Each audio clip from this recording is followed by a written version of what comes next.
Gente, o Brasil ainda não entendeu bem o que é que está acontecendo com ele.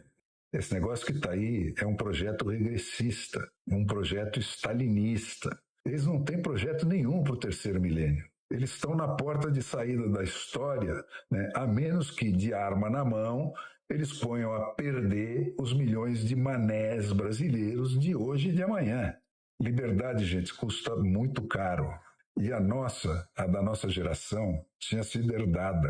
E é talvez por isso que ela vai sendo desbaratada com tanta facilidade. O Lula.3 não está mais preocupado em convencer ninguém. Ele não se importa mais em fazer sentido. Ele não tem reeleições no seu horizonte. Ele anula votos de governador para baixo como se não fosse nada. Ele confia 100% na força bruta daqui até o fim dos tempos. Gravando no 17 para publicar no 18 de janeiro. Gente, eu já disse isso 100 vezes e vou repetir mais uma, né? O golpe lulista não contou com o apoio direto das Forças Armadas para chegar onde ele chegou. E teve até a clara oposição das polícias militares de todos os estados de Minas Gerais para baixo. Mesmo no PT, ele não envolveu diretamente mais do que 3 ou 4 dúzias daqueles mestres da trapaça lá da elite do partido. E de onde é então que vem a força desse golpe? Essa é fácil. A tropa de choque, a força armada que está decidindo mesmo a parada é a imprensa.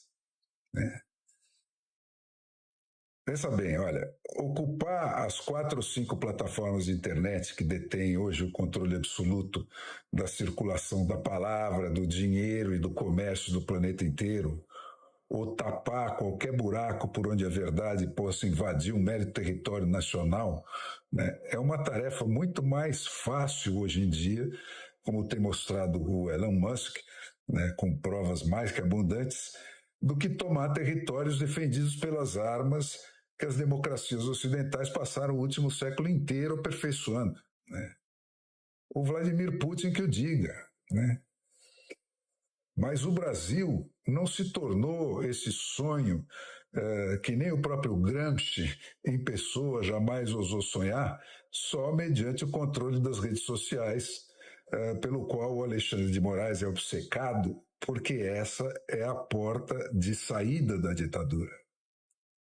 Aqui, o fenômeno da concentração de todo o tráfego das palavras, do dinheiro e do comércio em tão poucas mãos foi precedido do suicídio das empresas de comunicação de origem democrática pelos herdeiros delas que, totalmente alheios ao jornalismo e ao sacerdócio que ele implica, entregaram as suas redações aos profissionais da luta pelo poder.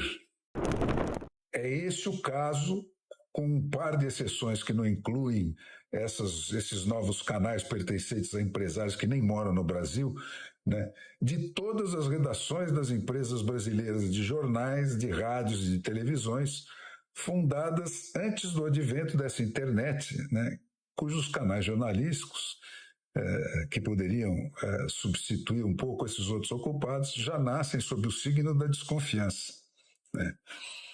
O controle dessas redações, que essa sim é a obra-prima do lulismo, é que arrombou a porta de entrada da ditadura.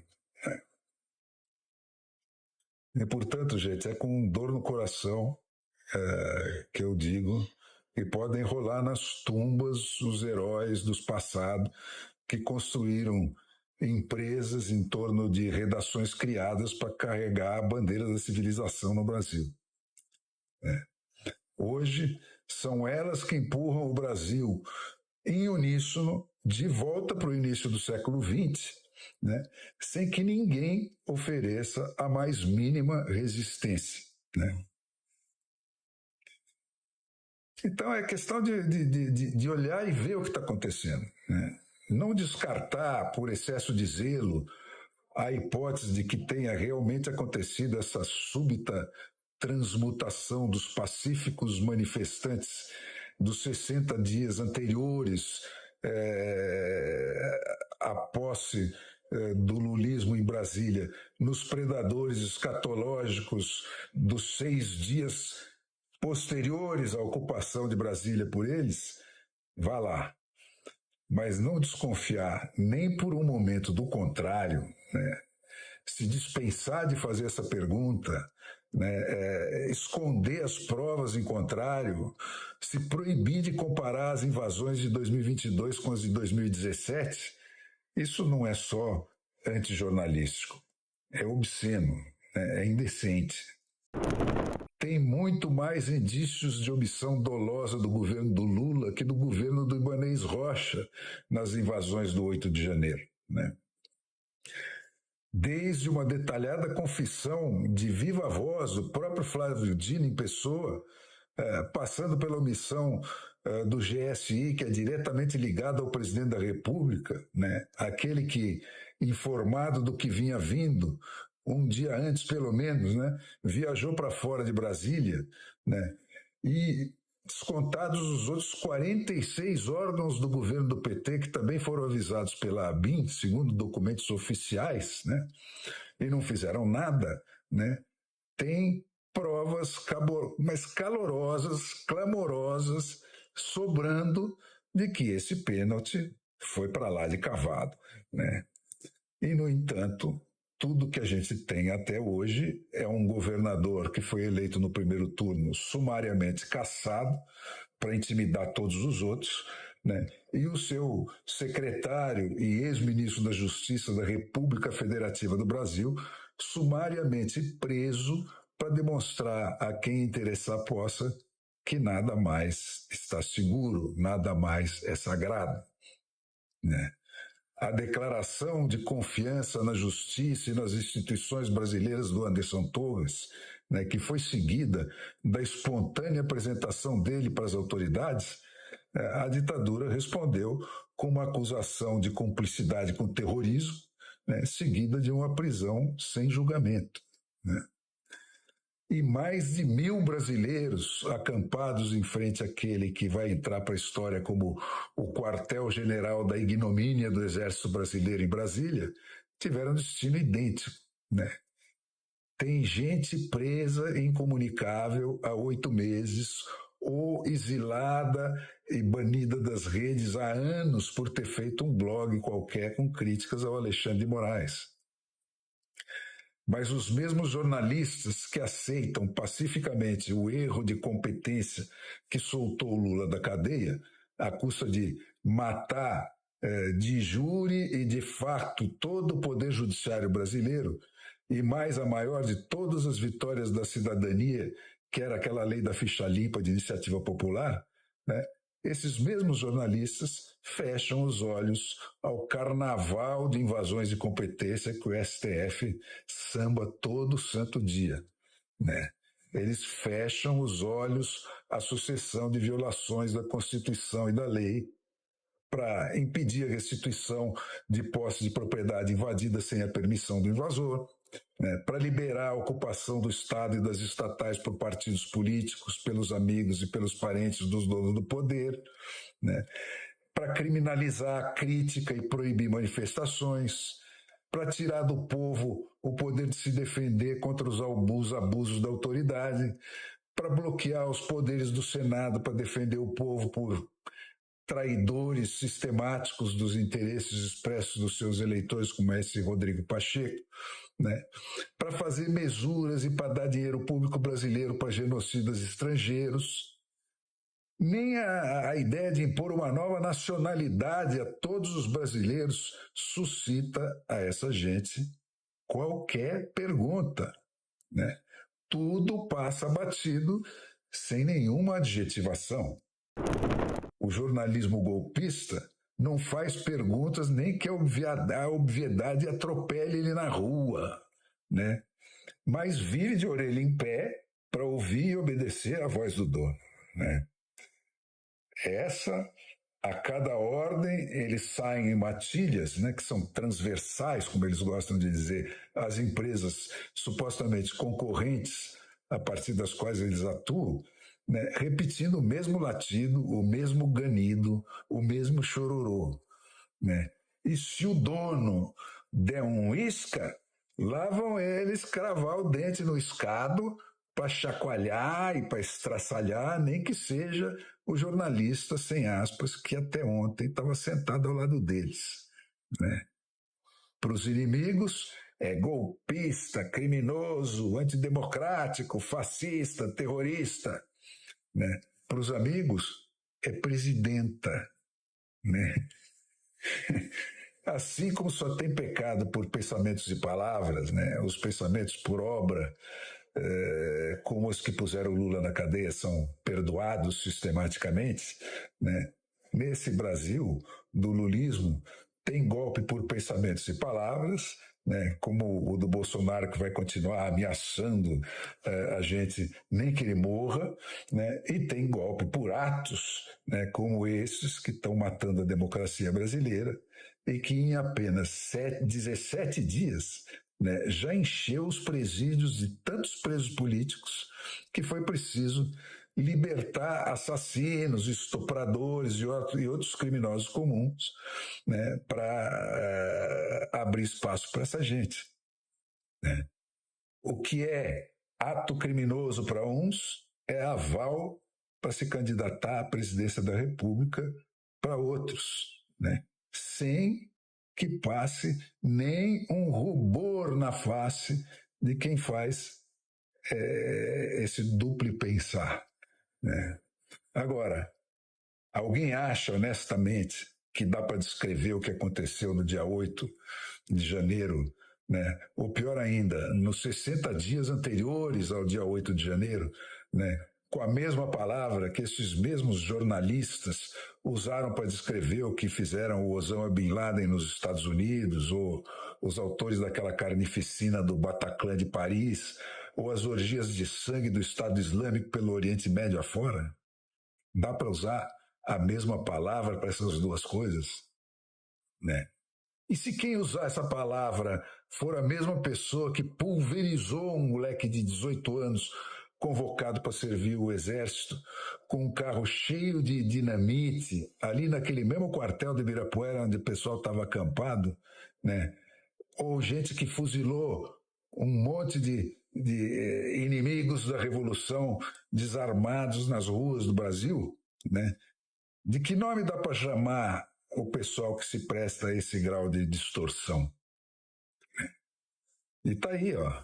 Ontem mesmo estavam lá os jornalistas de sempre, com toda a cara de sérios, né, aquelas bonitinhos, mais ordinários, justificando uma nova comissão de anistia invertida, naturalmente, né? Não para tratar dos presos políticos de agora, né, mas para rever o Brasil de 58 anos atrás, né? O que é ato criminoso para uns é, como eu disse, aval para presidentes da República para outros, né? Gente, como é que dá para chamar estruturas hierárquicas inteiras que tem soldados, tem editores de programa, tem editores de área, tem editores-chefes, tem CEOs, tem departamentos administrativos, comerciais e de jurídicos, né? Todos dedicados 24 horas, 7 dias por semana a planejar, a executar, a ajustar os termos, a aprovar e a bombardear o público com falsificações desse calibre, né? Quem é que financia essas operações? Quem é que dissemina na rede as fake news que essas usinas de ódio produzem? O fato é que nem os políticos, né, que até aqui precisavam de votos para chegar no poder, e nem mesmo as forças armadas que usam tanques, fuzis e outras quinquilharias obsoletas, ousaram enfrentar essa máfia. O golpe, gente, é gramsciano, e a arma de consolidação do golpe é gramsciana, né? É essa a força armada do lulismo. Assim como não existe advocacia na ditadura, porque quem está preso ilegalmente, e, portanto, não pode ser solto por recurso à lei que foi violada para prendê-lo, né? Também não existe jornalismo sem aspas na ditadura. Não tem como fazer análises racionais de ações que foram regidas pela trapaça, que é a falsificação da realidade, e pela violência, que impõe essa falsificação como verdade, né? A arma que mata todo e qualquer equipamento da civilização, a arma que mata a política, a Constituição, a lei, o direito, a prestação de justiça, a defensoria pública, a defensoria privada, a segurança pública mesmo, e finalmente até as eleições, não é a dos frequentadores dos clubes de tiro, né? É a dessa tropa que zela pelo desarmamento moral e intelectual da nação. Gente, o Brasil ainda não entendeu bem o que é que está acontecendo com ele, né? Esse negócio que está aí é um projeto regressista, um projeto stalinista, né? Esse projeto já era mentira 100 anos atrás, né? Mas naquela altura ninguém sabia. Tudo era desculpado pela utopia, né? Valia o sacrifício, valia qualquer barbaridade, porque dali ia nascer uma nova humanidade sem desigualdade nem patrões e tal. Mas nessa nossa reedição como farsa, né, depois de toda a tragédia da versão original, não tem utopia nenhuma, né? Faz bem mais de meio século que o sonho acabou, né? E é exatamente esse o problema. Eles não têm projeto nenhum para o terceiro milênio.